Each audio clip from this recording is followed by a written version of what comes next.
오늘 이 본문을 보면요, 하나님께서 이스라엘 백성들에게 어떤 것이 부정한 것인지에 대한 이제 이야기가 나오는 장면들이 쭉 나열되어서 나오고 있습니다. 어떻게 레위기를 이렇게 묵상을 하다 보면 이걸 내가 왜 읽고 있지? 이걸 왜 내가 다 알아야 되지? 이런 생각이 들 수 있어요. 근데 다 알 필요는 없어요. 우리가 그것을 지킬 것은 아니기 때문에 다 알 필요는 없지만 중요한 것은 그 레위기를 통해서 하나님이 이스라엘 백성들에게 무엇을 말씀하고 싶으신 것일까? 이것을 우리가 좀 기억해 봐야 될 필요가 있습니다. 왜 하나님께서 이스라엘 백성들에게 부정한 동물들이 무엇이고 부정한 행동이 무엇인지에 대해서 말씀하시는가? 그것에 대한 생각입니다. 우리가 아이를 키울 때 엄마가 하지 말라라는 행동을 하거든요. 근데 애들이 잘 말을 못 알아들어요. 근데 엄마는 어떻게 해요? 계속 하지 마, 만지지 마, 더러워, 입에 넣으면 안 돼. 계속 얘기를 해준다라는 거죠. 바른 인성과 바른 가치와 참는 것과 용납하는 것과 용서하는 것, 그 모든 것이 사실은 부모가 가지고 있는 그 기준에서 나오는 거거든요. 가지고 있는 기준. 그러나 그 기준을 주는 이유가 뭐냐라는 거죠. 우리가 자녀에게 그 기준을 단지 말 잘 듣는 아이로 키우기 위해서 아닙니다. 우리 아이가 자라서 이제 성인이 될 거잖아요. 성인이 됐을 때에 어려서 배운 이 기준들을 통해서 자신이 무엇이 옳은지 무엇이 그른지, 하나님 안에서의 자신의 정체성, 내가 부모의 자녀로서의 어떤 정체성을 가지고 살아가는 거야. 내가 어떠한 행동을 해야 되는지, 이런 불의를 볼 때 어떤 용기 있는 행동을 해야 되는지, 이 기준이 어렸을 때부터 명확하지 않으면은 커서도 계속 뭔가가 분명하지 않는, 계속 뭔가가 구해지지 않는, 뭔가가 해결되지 않는. 요즘 이렇게 이야기를 들어보면은 한 40대, 한 중반, 50대 되시는 분들 회사에서 직원들이 이제 요즘 나온 청년들, 이제 MZ 세대들 이렇게 다 그렇지는 않지만 몇몇 사람들은 아프면 엄마가 전화 오고, 회사 회식 끝나면 엄마가 차로 기다렸다 회식 끝나면 태우고 가고, 이런 경우들이 굉장히 많대요. 그러니까 뭔가가 자기의 주체성과 주도성을 다 잃어버린 시대 속에서 우리는 살아가고 있고, 우리가 하는 행동들도 어쩌면은 그런 행동들이 괜히 굉장히 많이 묻어져 있을 수 있다라는 사실입니다. 세상에는 수많은 기준들이 있어요. 수많은 기준들, 그리고 수많은 결정들을 하면서 살아가야 돼요. 각자가 모두가 자신의 길이 옳다라고 지금 다 이야기합니다. 그것이 어떻게 보면 우리 믿는 자들이 말씀과 복음으로 서 있지 않으면은 그게 미혹이 되기가 굉장히 쉽죠. 그런 세상 속에서 자신이 어떤 사람인지에 대한 정체성을 잃어버리면 매스컴이 하는 이야기에 자신의 신앙을 잃어버리고, 그러니까 요즘은 보면은 이제는 좀 잠잠해졌죠. 대선 전만 보면은 자신의 신앙과 정치를 헷갈려 한단 말이에요. 그런 시기가 막 온단 말이죠. 이게 보수적인 생각을 가지고 있던, 진보적인 생각을 가지고 있던 신앙인들이 가져야 되는 기본적인 그 말씀과 복음 안에서 생각해야 되는 그 생각들을 잃어버리게 되는 경우가 많다라는 거예요. 그러니까 자신이 어떤 사람인지에 대한 정체성을 잃어버리는 거예요.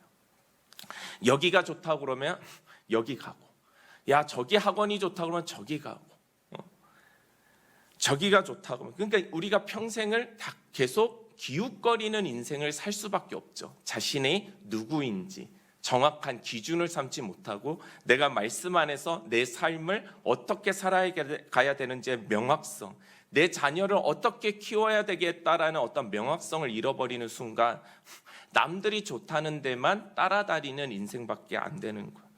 저희 교회가 다음 세대 사역으로 어깨동무 학교를 교회 안에서 하고 있잖아요. 어깨동무 학교보다는 위탁 홈스쿨링에 좀 더 가까운, 이 학교의 교육은 굉장히 좀 심플하죠. 공부를 잘하는 아이를 키우는 것도 아니고 장점을 살려주어서 교육을 하는 학교도 아니에요. 어려서부터 자신의 기준을 갖게 도와주는 학교입니다. 그래서 사회로 나아갈 때 여기 기웃 저기 기웃거리는 인생 살지 않고 자신의 주체성을 가지고 살아가는 아이들로 키워내기 위해서 애쓰는 학교죠. 사실 다른 거는 별거 없어요. 그러니까 우리가 그렇다 학습을 안 가르치는 건 아니지만 학습을 가르쳐도 이 철학이 바탕이 되어서 가르치지, 학습을 통해서 몇 문제 맞히고 얘한테 맞느냐 안 맞느냐, 안 맞으면 바꿔가면 되는 문제이기 때문에 크게 신경은 안 써요. 그래서 제가 우리 아이들에게 자주 하는 말이 있어요. 공동체에 빌붙는 인생 살지 말고 너희의 어깨를 내어줘서 주체적인 인생들을 살아가라. 너희들이 직접 공동체를 이루는 삶을 살아가라. 얼마 전에 이어령 선생님이 굉장히 마지막 돌아가셨지만 그 인터뷰에서 뜻있는 이야기를 하셨더라고요. 거기서 이제 그리스도인이라고 말씀하시진 않았지만 우리나라가 이만큼까지 성장하고 발전할 수 있는 이유는 그 펭귄들을 보면은 빙하 위에서 퍼스트 펭귄이라고 있어요. 그 위에서 얘네들도 물 위로 들어가려고 하면은 모두가 두려운 거예요. 그러니까 주저주저 하고 있을 때에 한 펭귄이 팍 뛰어내리니까 그 다음부터 펭귄들이 다 동시에 막 뛰어든다라는 거죠. 그러니까 이 시대는 결국 그 퍼스트 펭귄과 같은 사람의 길이 있었기 때문에 우리가 이만큼 발전하고 이렇게 살아갈 수 있었다라는 거죠. 그런데 그 얘기를 하는 거예요, 기자가. 그럼 이어령 선생님은 어떻게 퍼스트 펭귄이 되기 위해서 그 지성을 위해서 살아오셨습니까? 그랬더니 자기는 용기는 없는데 거기 서 있는데 누가 갑자기 등을 딱 밀어가지고 자기가 푹 떨어졌는데 그 다음서부터 사람들이 당신은 지성인이라고 그러면서 막 같이 뛰어들어오다라는 거죠. 근데 상관없다라는 거예요. 상관없다는 거예요. 누군가는 그 길을 두렵던 용기를 갖고 뛰어내리던 가는 것이 중요하다라는 이야기를 하는 거예요. 근데 항상 아이들의 다양한 기질들이 있잖아요. 용기가 있는 아이, 용기가 없는 아이 다 있어요. 그러나 그들도 결국은 어떠한 서로의 기질대로, 서로의 다른 기질대로 하나님 앞에 쓰임 받아서 주체성 있는 삶을 살아가야 된다라는 거죠. 그런데 그것을 우리가 어떻게 가르치고 무엇으로 아이들에게 이야기할 거냐라는 것이죠. 그래서 형식이 중요한 게 아니라는 거예요. 형식이 안 중요하다는 얘기는 아니에요. 근데 형식이 먼저 중요하진 않다라는 거예요.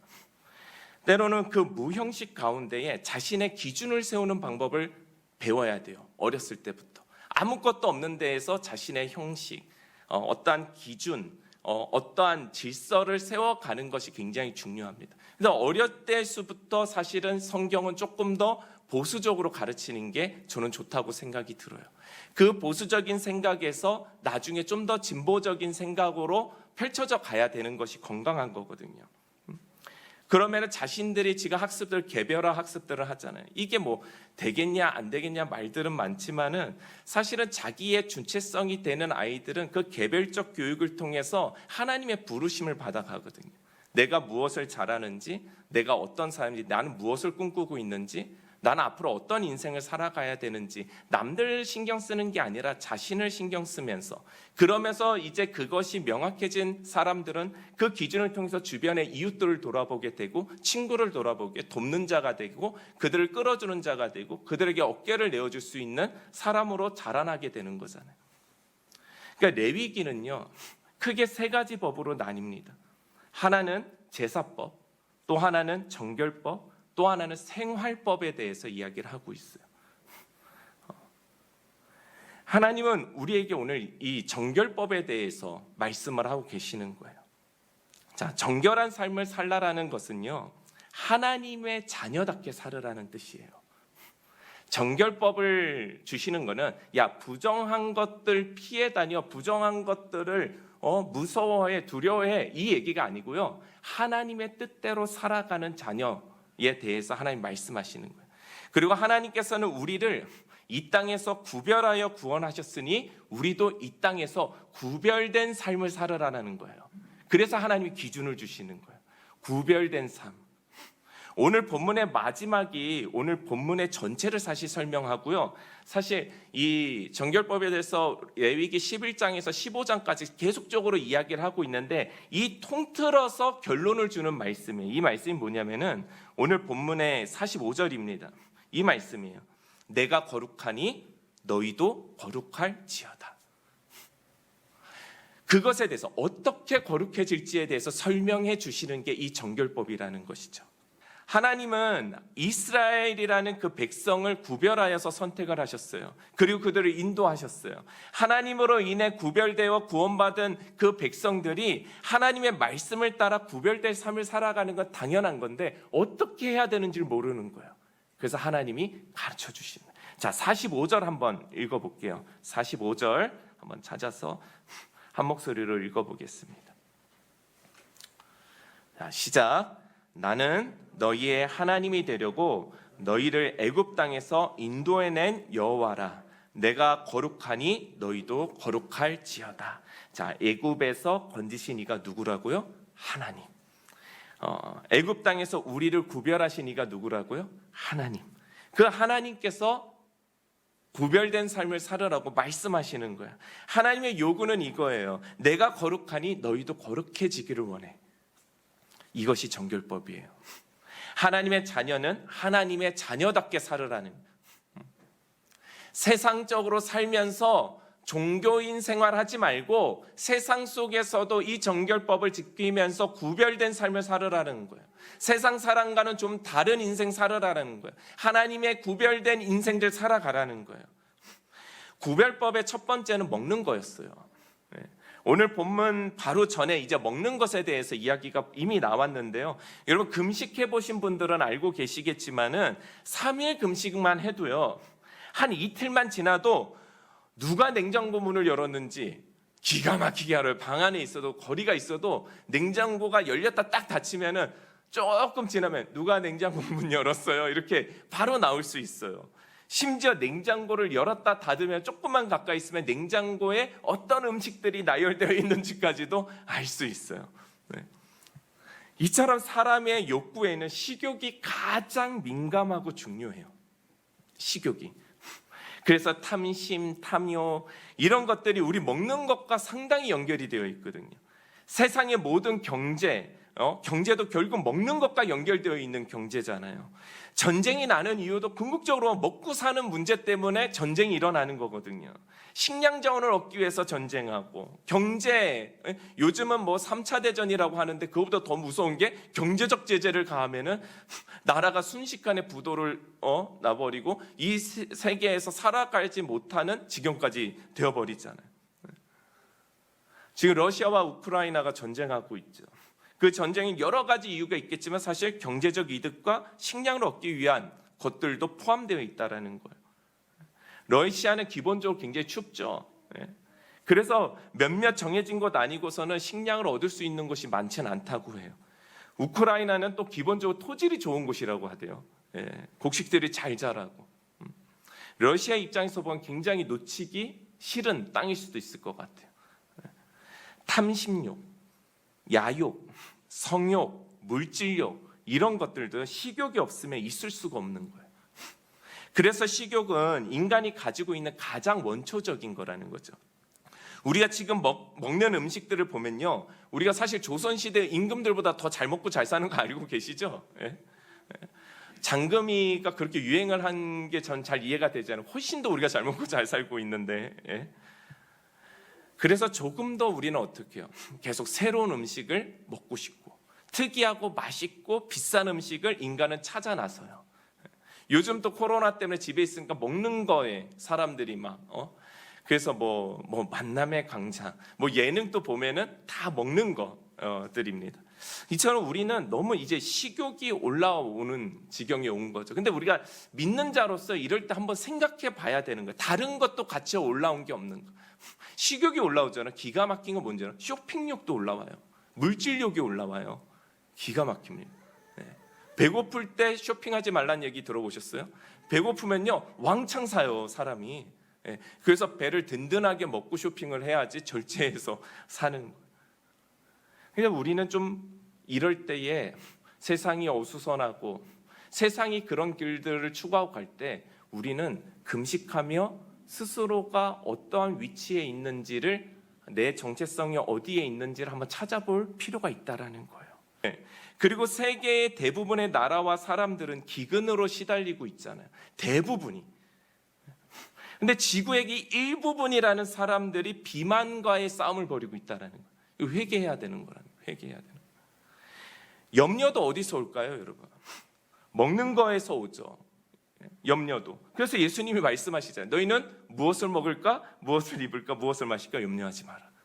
어떻게 하면 내가 쌓아놓을까? 어떻게 하면 더 좋은 것을 먹을까? 어떻게 하면 먹지 못하면 나는 어떡하지? 먹지 못하면 어떡하지? 이거 없으면 나 앞으로 못 먹고 살면 어떡하지? 라는 어떠한 염려. 그래서 하나님이 구별법 첫 번째로 먹을 것을 내려놓고 절제하고 먹을 것을 구별하라 라고 하신 거예요. 하나님께서는 하나님의 백성들이 먹을 것을 가지고 일희일비하지 말라라는 거예요. 그래서 말씀하세요. 뭐라고요? 너희는 무엇을 먹든지 마시든지 하나님의 영광을 위해서만 해라. 이해가 되십니까? 우리가 먹고 마시는 어떻게 하나님의 영광을 위해서 해요? 우리가 살아가서 직장을 살아가서 경제적인 것들을 우리가 하는 거, 문화적인 걸 누리는 거, 우리가 쇼핑을 하는 거, 이 모든 것들이 사실은 먹는 것과 연결이 되어 있는 거예요. 그 모든 것들이 주의 영광을 위해서만 하라라는 거예요. 결국 우리가 직장을 다니고 삶을 사는 게 다 먹을 것을 위해서죠. 그런데 하나님의 말씀대로 산다라는 것은 이 모든 것을 누구의 영광을 위해서 살아? 하나님의 영광을 위해서 삶을 살으라는 거예요. 성공이 나를 지켜줄 것 같으세요? 명예가 나를 지켜줄 것 같으세요? 오직 하나님만이 나를 지켜주시고 하나님만이 나의 공급자가 되어주시고 하나님만이 나의 음료임을 우리가 고백해야 된다는 거예요. 그럴 때 하나님이 이 모든 것을 우리의 백성들에게 구별되어 주시는 것이 은혜라는 거예요. 사람이 눈에 보이는 것에 급급하면서 살아가잖아요. 이게 안 될 것 같아서 이것 짜집고, 이거 안 될 것 같아서 저것 짜집고, 그러면은 넉넉한 인생을 못 살아요. 우리가 돈이 있다고 넉넉해지는 게 아니라, 돈이 없다고 안 넉넉해지는 게 아니라, 돈이 있어도 일희일비하며 살면은 안 넉넉한 거고요. 없어도 있는 자 같이 살아가면은 넉넉해지는 거예요. 늘 작은 문제에 우리가 염려하고 일희일비. 예수님도 말씀하셨어요. 눈앞에 보이는 그 먹을 것이 부정한 것이 아니라 너희의 마음이 부정한 것이다. 너희의 탐욕이 부정하고 너희의 교만이 지금 부정한 것이고 너희가 지금 가지고 있는 그 시기심이 부정한 것이다. 그가 어떠함이 아니라 그 물건이 어떠함이 아니라 누가 어떠함이 아니라 네 지금 그 마음, 네가 품고 있는 그 마음이 부정하다라고 말씀하죠. 우리가 누군가를 미워하잖아요. 물론 그 사람의 어떠함이 내 눈에 안 좋아 보일 수 있어요. 근데 조금만 우리가 깊이 생각해 보잖아요. 그 사람의 문제보다 내 마음이 먼저 삐뚤어져서 미워 보일 때가 더 많다라는 거예요. 그래서 수용이 안 되고 그래서 용납이 안 되는 거예요. 이거 누구 문제입니까? 내 마음의 문제인 거죠. 그래서 여러분, 우리는 오늘도 무엇을 먹든지 무엇을 마시든지 무엇을 위해 하라? 하나님의 영광을 위해서 하라. 우리의 마음과 생각이 하나님께 더 나아가야 될 줄 믿습니다. 오늘 본문은 무엇을 하지 말라고 하냐 하면은요, 주검을 만지지 말라고 얘기해요. 주검, 죽은 것에 대해서 이야기하는 것, 사체, 시체에 대해서 만지지 말라고 말씀하세요. 자, 24절 말씀 한번 다 함께 보겠습니다.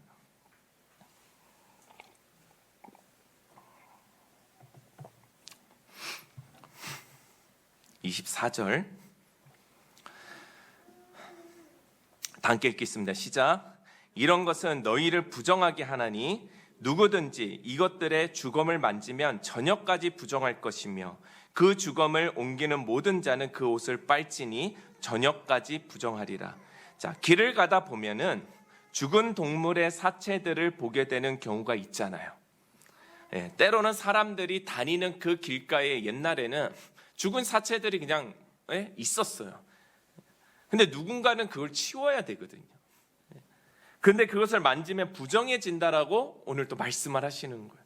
근데 혹시 치우다가 옷에 묻던가 가중에 묻게 되던가 그럴 때가 있죠. 그럴 때는 저녁까지 부정한데 깨끗하게 빨으라는 거야. 깨끗하게 빨아. 물에 담가서 빨아야 된다라는 거야. 그 질그릇 같은 경우에는요, 이제 부정한 것이 담겨지잖아요. 그럼 이게 그 안에 이제 스며들 수가 있으니까 어떻게 할 수가 없어. 어떻게 하라고? 오늘 본문에 깨트려 버리라는 거예요. 그럼 버려버리라는 거예요. 설거지로는 안 돼요.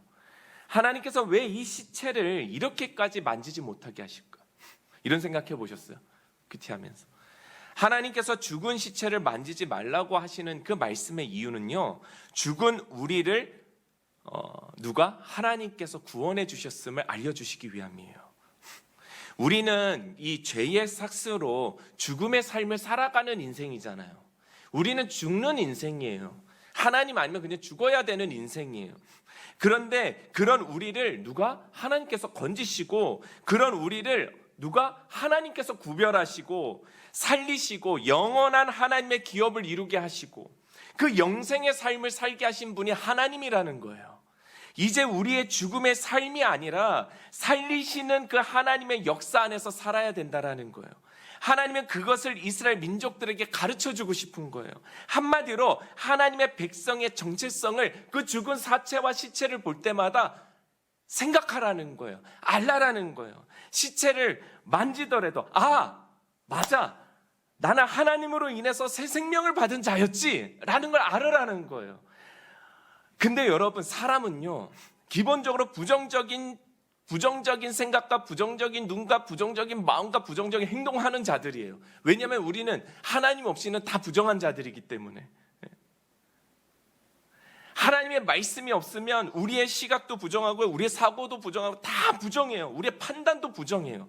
근데 하나님께서는요, 이러한 정결법을 통해서 단순히 죽은 시체를 만지지 말라라는 것을 말씀하시는 것이 아니라 그것을 뛰어넘어서 우리의 생각 가운데 우리는 죽음의 삶을 사는 자들이 아니라 하나님의 구원, 참 생명의 삶을 사는 자들이지, 하나님이 우리를 구별하여서 애굽에서 그 광야를 통해서 우리 그 가나안 땅으로, 하나님의 약속 땅으로 인도해 주신 우리는 그런 민족이지, 우리 하나님의 백성이지, 나의 정체성을 분명히 해야 되겠다. 이것이 예수님 시대, 신약의 시대를 살아가는 우리에게는 어떻게 받아들여져야 될까요? 예수님만이 나의 생명이십니다. 우리가 예수 안에 있을 때 안전하다라는 거예요. 우리가 예수 안에 있을 때만이 살 수 있다라는 거예요. 정결법의 핵심은요, 무엇을 만지지 말라가 핵심이 아니라 하나님만이 나의 구원자이시다가 핵심이에요. 세상의 죽음 가운데 기웃거리는 인생 살지 마라. 세상의 죽은 생명이 없는 것 가운데 마음을 품지 마라. 생명이 없는 것 가운데 너희가 전심을 다하여 살지 마라. 나의 안에 거하라는 거예요. 나의 안에. 우리도 하나님 안에 거하는 삶을 살아야 될 줄 믿습니다. 네, 그 삶을 살아야지 우리가 살 수 있는 거예요. 그러나 세상은요, 여전히 여러 가지 방식을 통해서 미혹하고 있어요. 사실 죽은 시체는 더럽고 냄새 나니까 눈에 보여요. 안 만질 수 있어요. 가까이 안 하고 싶죠. 죽은 시체 누가 만지고 싶겠어요? 안 만지고 싶어요. 그러나 세상에는 얼마나 달콤한 시체들이 많습니까? 얼마나 먹음직한 시체가 많습니까? 그런 사체들이 세상에 다 널려 있는 거예요. 그게 사체인지도 모르고 우리는 만지고, 만진 손으로 또 누군가를 쓰다듬고 누군가를 소개해주고, 이런 영적 무지함의 죄로서 죽음으로 가는 경우가 우리가 얼마나 많냐라는 거예요. 하나님께서는 그걸 모르면서 살아가는 자신의 백성들을 위해서 친절하게 가르쳐주고 계시는 게 이 정결법이라는 거예요. 내가 길이요 진리요 생명이니 나로 말미암지 않고서는 하나님께로 나아갈 자가 없느니라. 누가 길이고 진리고 생명입니까? 예수님밖에 없는 거예요. 길이신 예수님 안에 거할 때, 진리 되신 예수님을 따를 때 비로소 우리는 생명을 얻게 된다는 사실입니다. 이게 정결법의 핵심이에요. 부정함이 아니라 생명의 힘. 그런데 예수님 공생의 기간 동안 한번 보세요. 예수님을 얼마나 바리새인들이 비난을 하는지 몰라요. 그 당시에 몸에 장애가 있는 자들은 부정한 자들이었잖아요. 그렇죠? 부정한 자들이었어요. 그런데 예수님은 장애가 있는 자들과 함께 하셨어요. 오히려 그들을 만지시고 그들을 치료해 버리세요. 바리새인들이 볼 때 얼마나 부정한 자입니까, 예수님? 그리고 그 당시에 부정하다라는 생각을 하는 여인들과 함께 하고 있었어요. 그들에게 하나님 나라를 소개시켜줘요. 죄인들과 함께 식탁을 나눕니다. 바리새인은요, 그런 예수님이 부정해 보이는 거예요. 예수님께서 죽은 나사로를 살리세요. 시체를, 그 부정한 시체를 살리세요. 그 살렸으면 누가 생명인지 이들이 알아야 되는데, 근데 시체와 가까이 했다라는 이유로 부정하다 말하고 있잖아요. 근데 여러분, 우리 예수님이 누구냐라는 거예요.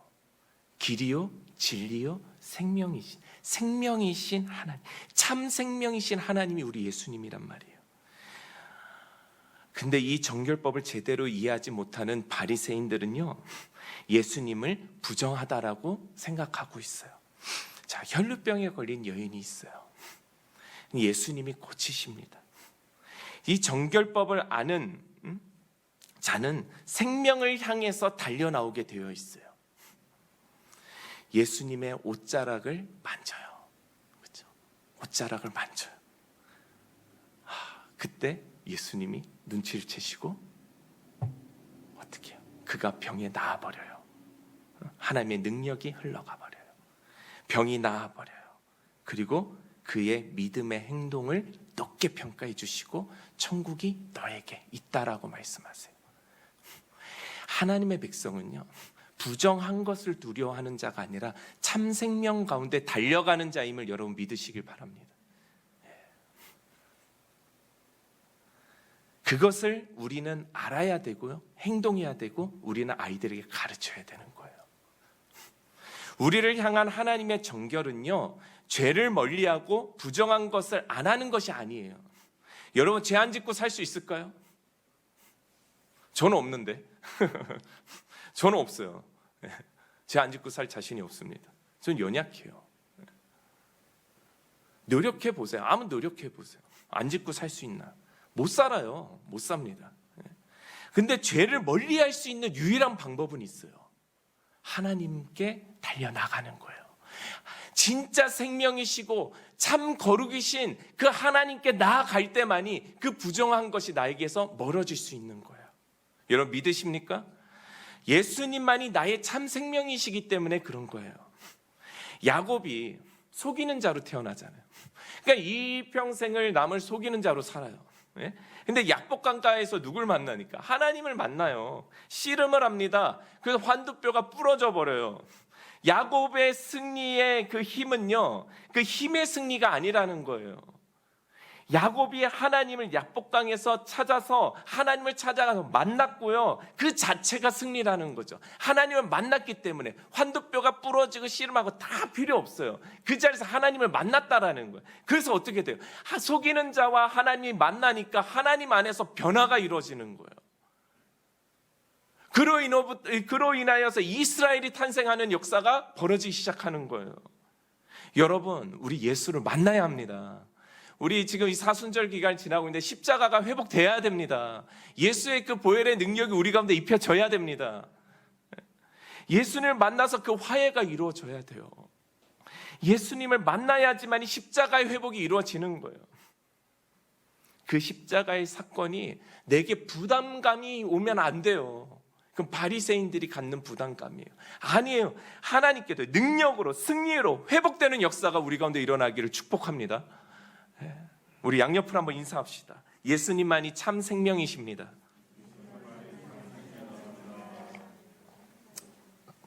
한 번 더 인사하겠습니다. 예수님 만나는 인생 삽시다. 예. 이렇게 한번 이게 보면은요, 우리 안에 이렇게 저는 여기 있으니까 우리 성도분들 이렇게 보면은 한 주 동안 어떤 고민이 있었겠구나. 여기 인중에 다 이렇게 주름으로 딱 보여져요. 마스크 때문에 이제는 웃는 모습은 안 보이지만은 표정을 보면은 힘들게 살다가 왔구나. 이런 것들이 느껴질 때가 있어요. 근데 여러분, 진짜 예수님만이 참 생명이고 예수님만이 만나는 인생을 살아야지 회복이 일어납니다. 그 인생 살아야 돼요. 여러분, 이제 깨달아지십니까? 예수님만이 나의 참 생명이시고 예수님만이 나의 참 구원이시라는 이 사실, 이것을 아는 사람은요, 예수님을 만나지 않고 만지는 그 모든 것들은 죽은 것들이구나. 그러니 예수님 더욱 내가 붙들고 살아가야 되겠구나. 이것을 알게 되는 거예요. 사랑하는 성도 여러분, 마가복음 16장을 보면은요, 이런 말씀이 있어요. 믿는 자, 다시 말해서 예수님을 믿고 예수님을 영접하고 예수님의 영이 임한 자를 얘기하는 거예요. 그에게는 어떻게 해요? 표적이 따르리니 손을 얹은즉 나으리라. 나으리라. 손을 얹은즉 나으리라. 예수님의 영이 임한 자는 낫게 하는 역사가 일어나는 거예요. 부정한 게 있는 게 아니라 낫게 하는 역사가 있는 거예요. 여러분, 예수님 없이 병 고칠 수 있습니까? 예수님 없이 생명을 살아갈 수 있습니까? 영생을 얻을 수 있습니까? 우리는요, 예수님 없이는 우리의 가정도 절대 못 일으켜요. 우리가 내가 하는 그 일조차도, 내가 살아가는 직장조차도 예수님 없으면요, 부정한 것이 될 수 있어요. 그런데 여러분, 예수님의 영, 살아계신 하나님의 영이 우리 가운데 임하고 예수님을 영접하는 자 가운데 살아가는 자들은 사람을 살리는 역사, 낫게 하는 역사가 일어난다는 거예요. 내 직장뿐만이 아니라 내 가정뿐만이 아니라 내 손이 닿는 모든 것들 가운데 생명이 일어나기 시작한다는 거예요. 여러분, 믿으십니까? 우리의 교회도, 우리의 직장도, 우리의 가정도, 우리의 삶도 그렇게 회복되기를 축복합니다. 이게 얼마나 멋진 인생입니까? 이것에 동의하는 여러분과 함께 동역하여 교회를 세워간다는 것은 저에게는 너무 축복인 거예요. 다른 게 아니라 은혜, 부정한 것들이 아니라 하나님이 살리시는 것들을 향해 가는 것. 조금 하나님 앞에 나아가지 못한 지체가 있으면 내 어깨를 좀 내어주고 그를 이렇게 세워서 같이 걸어가는 인생, 판단과 정죄가 아니라 미워함이 아니라 살리는 인생, 낫게 되는 인생, 얼마나 멋진 인생입니까? 제가 말씀을 드리면서 회복이 막 일어나는 거예요. 지난 한 주 동안 참 복이 있고 감사한 제가 삶을 살아가는데, 여러분, 이 은혜가 여러분 가운데도 끼쳐지기를 축복합니다. 우린 예수님을 영접해야 돼요. 교회 열심히 다닌다고 예수님 영접하는 거 아니에요. 삶의 주도권을 예수님께 드려야 돼요. 주님이 아십니다. 삶의 우선순위를 예수님을 1등으로 둬야 돼요. 죽음이 가득한 이 세상 가운데서 오직 빛이며 진리의 우리의 진리 되시고 생명 되신 예수님께로 나아가는 인생 살아야 돼요.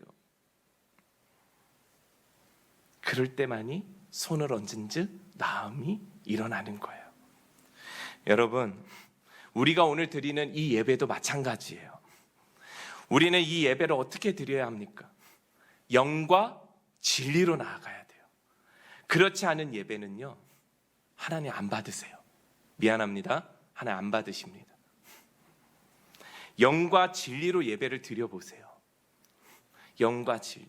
이 교회로 오는 전서부터 주의 영을 구하고 오늘 예배를 통하여 하나님 영광이 나타날 수, 내 삶의 영광이 나타날 수 있는 것들을 머리로 그려보고 부족함도 생각한다면 하나님 앞에 회개를 올려드리고 나는 거룩하지 않지만 하나님으로 인하여 거룩함을 선언하고, 그래서 그 온전한 예배, 그 거룩의 예배를 하나님께 드려질 때 어떤 일이 벌어지나, 하나님의 그 영광을 받으시는 그 영광의 감격이 이 예배 가운데 어떻게 나한테 임하고 있는가.